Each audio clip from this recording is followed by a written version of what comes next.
एक दफा का जिक्र है, बगदाद शहर की गलियों में एक आदमी रहता था जो सारंगी बजाता था। उसका नाम सारंग था। वह सुबह से शाम तक अपनी सारंगी बजाता और जो पैसे उसे मिलते वह उन्हें एक थैले में जमा कर लेता था। सारंग की एक जूती थी जो बहुत पुरानी हो चुकी थी। उसने वह जूती 10 साल तक पहनी थी। जब भी वह फटती, सारंग उस पर एक नया कपड़ा लगा देता।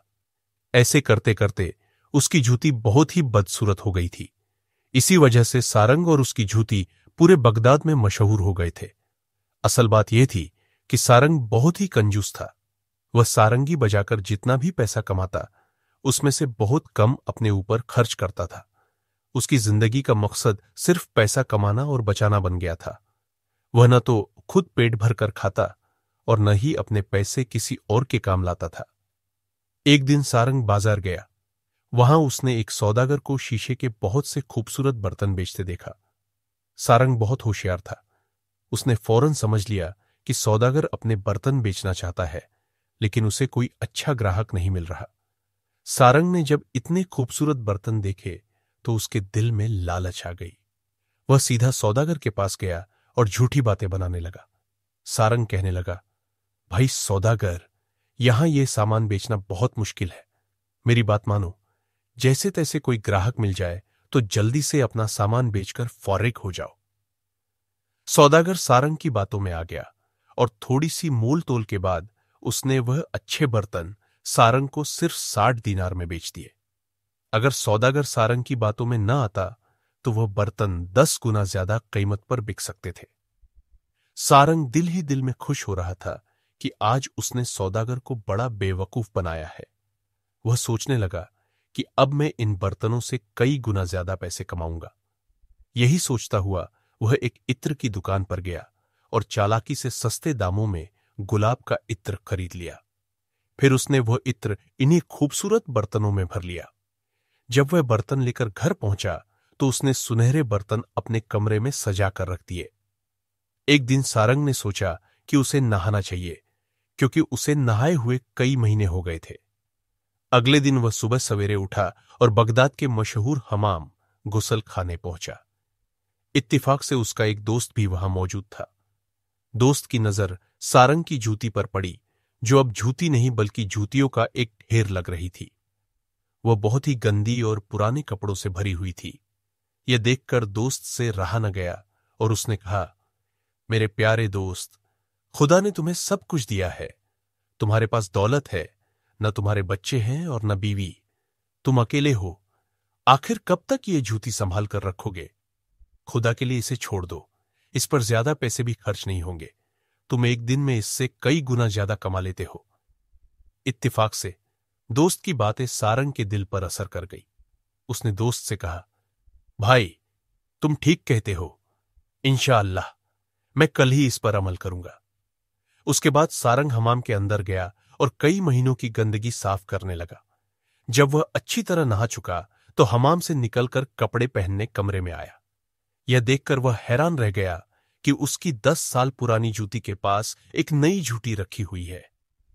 सारंग ने फौरन सोचा कि वाकई मेरा दोस्त कितना मेहरबान और अच्छे दिल का मालिक है।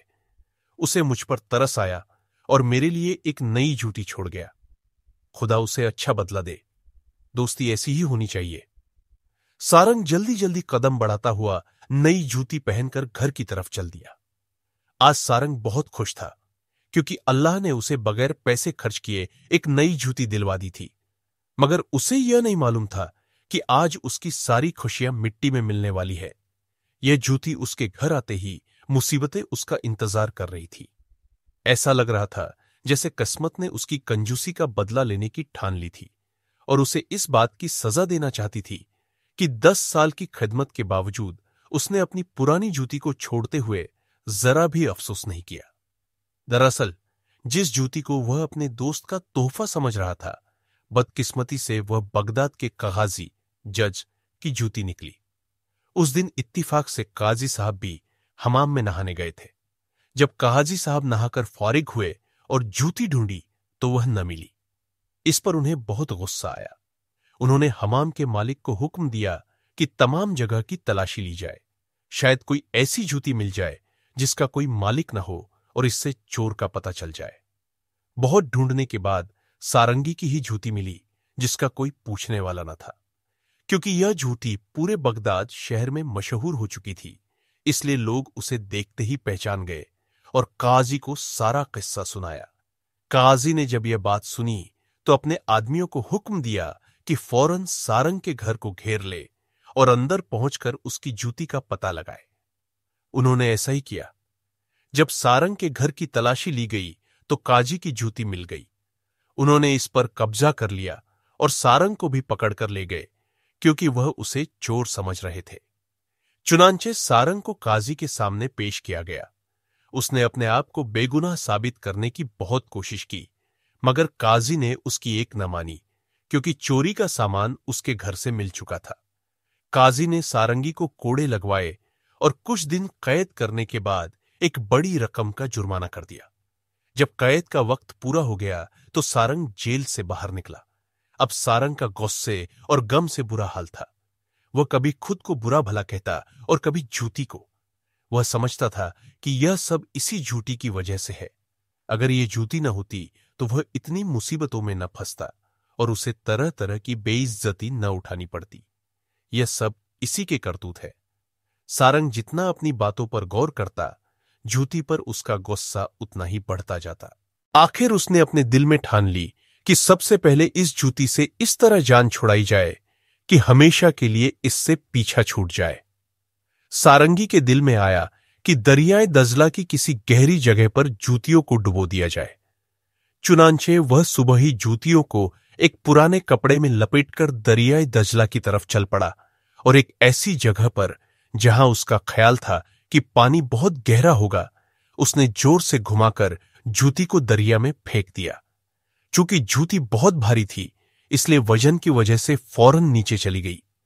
सारंग ने जब पानी में जूती का कोई निशान न पाया तो उसने सुकून का सांस लिया और दिल ही दिल में खुश होता हुआ घर पहुंचा। मगर सारंगी की बदकिस्मती ने अभी भी उसका पीछा नहीं छोड़ा था। दूसरे ही दिन दरियाए दजला के उसी मुकाम पर एक बदकिस्मत माहीगीर, मछली पकड़ने वाला, आ पहुंचा और उसने बड़ी उम्मीद से जाल फेंका। थोड़ी ही देर में जब उसे जाल भारी महसूस हुआ तो उसने आहिस्ता आहिस्ता जाल को खींचा, मगर जाल निकालने के बाद उसकी सारी उम्मीदें खत्म हो गईं, क्योंकि जाल में वही सारंग की पुरानी जूती फंसी हुई थी। माहीगीर देखते ही उसे पहचान गया, क्योंकि पूरे बगदाद में कोई भी ऐसा शख्स नहीं था जो इस जूती को न जानता हो। उसने सोचा कि यह जूती किसी तरह सारंग से छूटकर दरिया में गिर गई है। क्योंकि सारंग में गोता लगाने की हिम्मत न थी, इसलिए यह नीचे ही पड़ी रह गई। अब मैं उसे सारंग को वापस कर दूंगा ताकि वह अपनी खोई हुई चीज पाकर खुश हो जाए। माहीगीर ने जूती उठाई और सारंगी के घर पहुंचा। उसने आवाज दी तो किसी ने जवाब न दिया। माहीगीर मजबूरन उसे बगदाद के बाजारों में तलाश करने लगा कि कहीं सारंग मिल जाए तो उसे उसकी जूती वापस कर दे। लेकिन बदकिस्मती से सारंग उसे तलाश करने पर भी न मिला। मजबूरन माहीगीर दोबारा उसके घर की तरफ लौटा और बड़े जोर से दरवाजा खटखटाया कि शायद सारंग सो रहा हो और शोर से उसकी नींद खुल जाए। जब उसकी यह उम्मीद भी पूरी न हुई तो उसने अगले दिन सुबह आने की ठानी। माहीगीर वापस जाने का इरादा कर ही रहा था कि अचानक उसकी नजर सारंग के घर के एक खुले रोशनदान पर पड़ी। फौरन माहीगीर को ख्याल आया कि इस जूती को रोशनदान से अंदर फेंक दे, ताकि सारंग घर आए तो उसे उसकी खोई हुई जूती मिल जाए। माहीगीर ने सोचे समझे बगैर ही एक जोर से जूती को रोशनदान से अंदर फेंक दिया। बदकिस्मती से ये जूती सारंग के सजाए गए बर्तनों पर जाकर गिरी। सारे के सारे बर्तन नीचे आ गिरे और टूटकर चूर चूर हो गए। साथ ही जिस बर्तन में गुलाब का इत्र था, वह बर्तन भी टूट गया और सारा इत्र भी बह गया। जब सारंग घर वापस आया और यह तबाही देखी तो सर पकड़कर बैठ गया। सदमे से उसका बुरा हाल था। आखिर उससे यह गम बर्दाश्त न हो सका। वह ढाड़े मार मार कर रोने लगा और चीखता चिल्लाता अपना मुंह नोचने लगा। जब उसके बाद उसे कुछ तसल्ली हुई तो उसने जूती को इस तरह डांटना शुरू किया जैसे जूती कोई जानदार और समझदार चीज हो।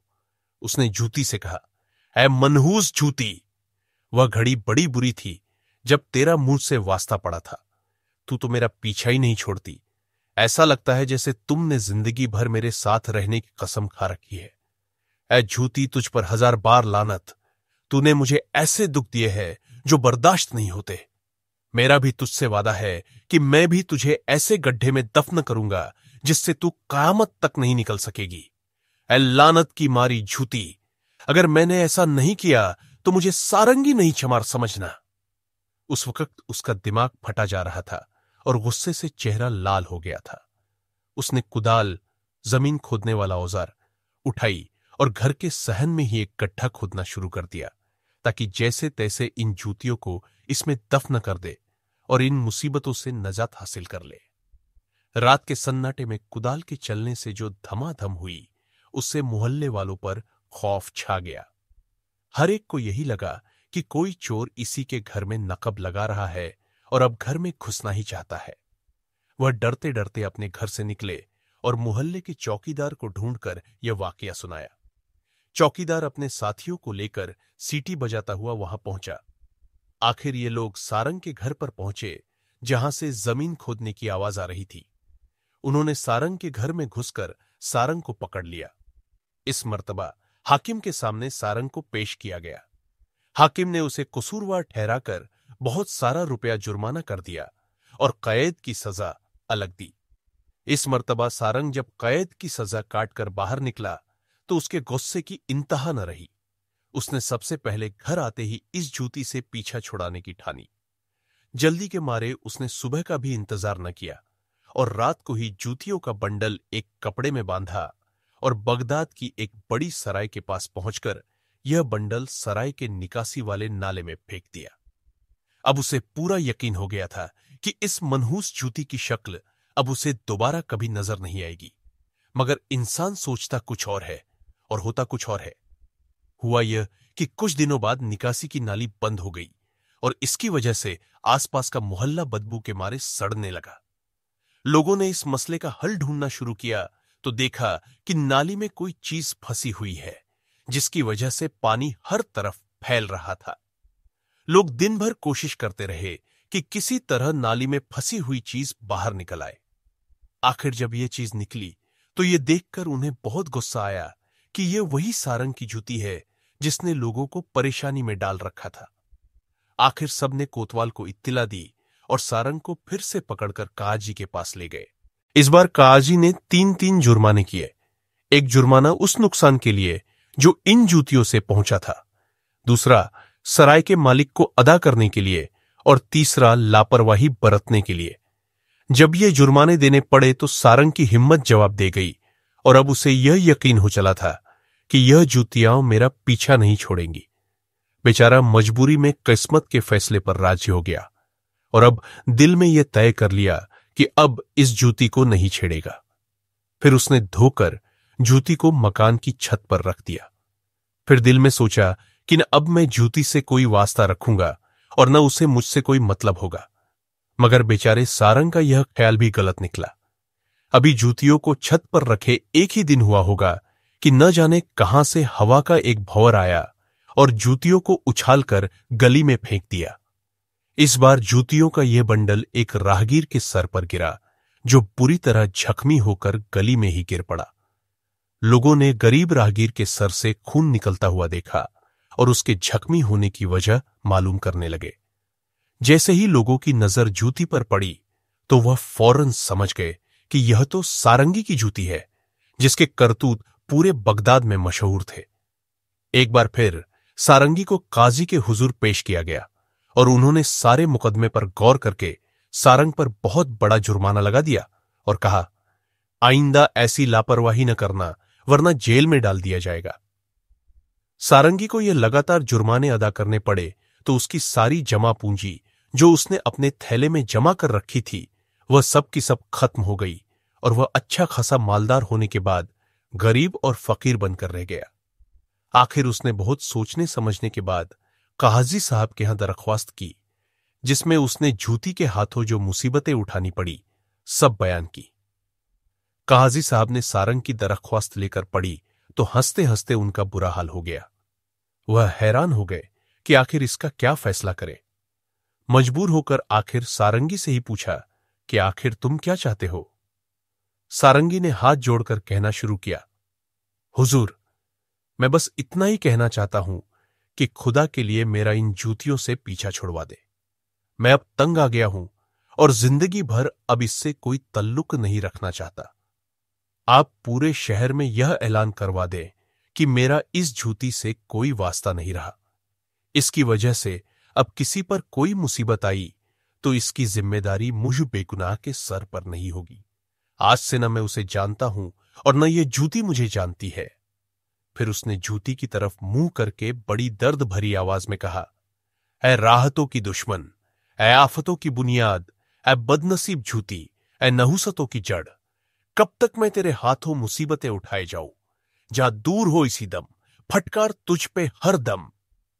काजी को सारंग पर बड़ा तरस आया और उसने पूरे शहर में यह ऐलान करा दिया कि अब से इस जूती की वजह से किसी को भी कोई तकलीफ हुई तो सारंग इसका जिम्मेदार हरगिज न होगा। इस फैसले से सारंगी के दिल को हौसला हुआ। सारंग की जूती पूरे शहर में मशहूर थी। आखिर उसके केस से एक आदमी से दूसरे आदमी तक पहुंचते पहुंचते खलीफा के महल में भी जा पहुंचे। मुसाहिब ने उसका वाकया एक दिन खलीफा से बयान किया। इत्तिफाक से खलीफा उस दिन किसी बात पर बहुत नाराज था और अपने दिल में बड़ी ही बेचैनी महसूस कर रहा था। उसने जूती के यह जो हालात सुने तो उसके दिल की उलझन और फिक्र दूर हो गई। गम की जगह खुशी ने घर कर लिया और वह हंसते हंसते लौटपोट हो गया। अब सारंग की किस्मत जाग चुकी थी। खलीफा ने मुसाहिब को हुक्म दिया कि सारंग को जल्द से जल्द हाजिर किया जाए। इधर खलीफा सारंग से मिलने के लिए बेचैन था, उधर सारंग अपने घर में चैन से सो रहा था। उस रात उसने अजीब और एक अनोखा ख्वाब देखा। वह ख्वाब में देखता है कि जूती उससे बातें कर रही है और वह सारंग को डांट डिपट कर यह कह रही है कि मेरे हाथों जो तुझ पर बलाई टूटी है उन पर तू मुझ जैसी पुरानी साथी पर नाराज है। इतना नहीं समझता कि मेरा इसमें क्या दखल है। यह तो जो कुछ भी किया खुदा ही ने किया। शायद खुदा तुझे इन तकलीफों में डालकर तेरी कंजूसी के गुनाह से तुझे पाक करना चाहता है और तुझसे यह माल जमा करने की लालच और हवस छुड़ाना चाहता है। ऐ कंजूस सारंग, तूने भी तो गजब कर दिया कि अब तक अल्लाह की राह में एक दिरहम भी खर्च न किया। 10 बरस से तो मैं ही तेरी यह हालत देख रही हूं। अब तुझे इस हरकत पर खुदा की तरफ से सजा मिल ही रही है तो इस पर तज्जुब क्यों करता है? अभी भी कुछ नहीं गया। अगर तू मुझसे वादा करे कि मोहताज और जरूरतमंदों को अपने पैसे से मदद देगा तो मैं यकीन दिलाती हूं कि तेरी मुसीबत टल जाएगी, क्योंकि जो शख्स दूसरों के काम आता है वही खुदा की नेमतों का शुक्र अदा करता है और उसी पर खुदा बहुत खुश होता है। सारंग जूतियों की इस बात पर बहुत खुश हुआ और उसने खुदा को गवाह करके जूतियों से यह वादा किया कि अब मैं उसकी नसीहत पर अमल करूंगा और पहले वाली सारी बुरी आदतें छोड़ दूंगा। अभी सारंग ने ख्वाब में अपनी बातें पूरी भी न की थी कि किसी के जोर जोर से दरवाजा खटखटाने की आवाज आई। घबराया हुआ उठा और बाहर गया तो खलीफा के सिपाही उसे साथ ले जाने के लिए खड़े थे। खलीफा का हुक्म सुनते ही उसने जल्दी जल्दी कपड़े बदले और सिपाहियों के साथ हो लिया। खलीफा सारंगी को देखते ही मुस्कुराया और हंसते हुए बोला, हाँ भाई, जरा अपनी जूती का किस्सा तो सुनाओ।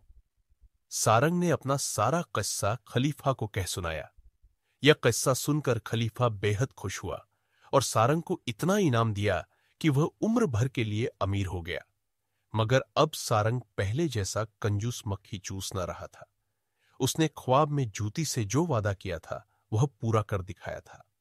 अब वह गरीबों और मोहताजों की खूब मदद करता, खुद भी खाता और दूसरों को भी खिलाता। कहानी आपको कैसी लगी? कमेंट्स में अपनी राय का इजहार जरूर कीजिएगा। हमारे चैनल को सब्सक्राइब कर दीजिएगा। वीडियो देखने का बहुत बहुत शुक्रिया।